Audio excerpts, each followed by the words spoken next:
Hi everyone, my name is Ritika. I'm a speaker, a founder, a creator, and a consultant at Deloitte, where I work as a human capital consultant. Beyond that, I also am the founder and the CEO of Redefine, which is an organization hoping to empower marginalized communities, specifically like a focus on international students and immigrants here in Canada, and a focus on underprivileged communities abroad across 3 different countries. Overall, we've been able to impact about 30,000 people till now and have a community of about 50,000 international students and immigrants here in Canada, which is, by the way, one of the fastest growing communities for international students here across Canada.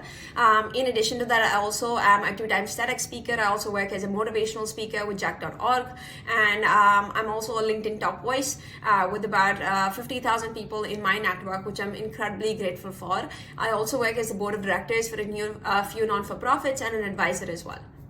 And the work that I'm mostly known for is, empowering immigrants and international students and creating access to educational opportunities.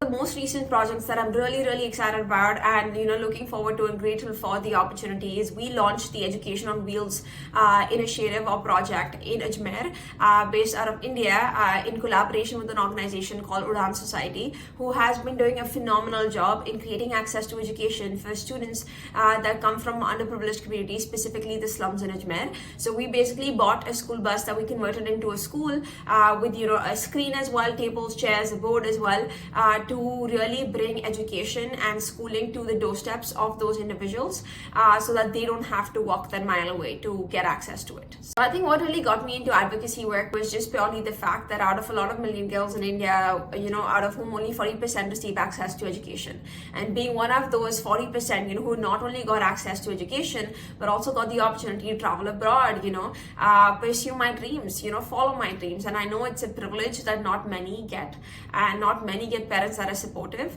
And I feel from a young age I knew that I wanted to use that privilege for good and to become that voice for a lot of the women out there, and eventually create spaces where I can have them use those platforms to really voice their own opinions and perspectives and occupy space in that room, which I know they deserve.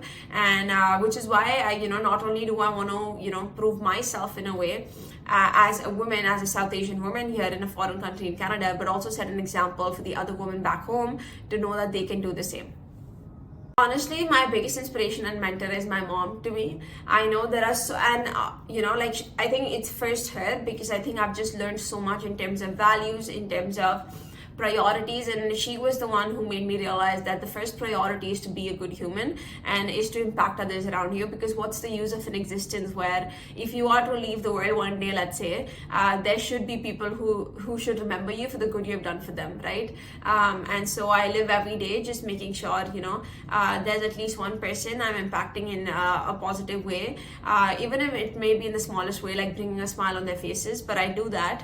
And obviously beyond that, there are a lot of other change makers like V Katwaru, Anya Wig, and so many others who I look forward to as well. I think in terms of other girls or women out there who want to pursue consulting, or like me, started off in science, want to change their careers or want to pursue entrepreneurship, the only one thing I would say is self-doubt is the biggest challenge you're going to face. And I know a lot of us as women specifically have a lot of that imposter syndrome, a lot more than I think others, and a lot of that self-doubt, low self-confidence as well. So the only thing I would say is just know that the only challenge you have is yourself, and the only competition you have is yourself. So make sure every single day you strive to become just even 1% better than the person you were a day before. And I think as long as there is consistency, discipline, and effort, you will get everything you want to achieve.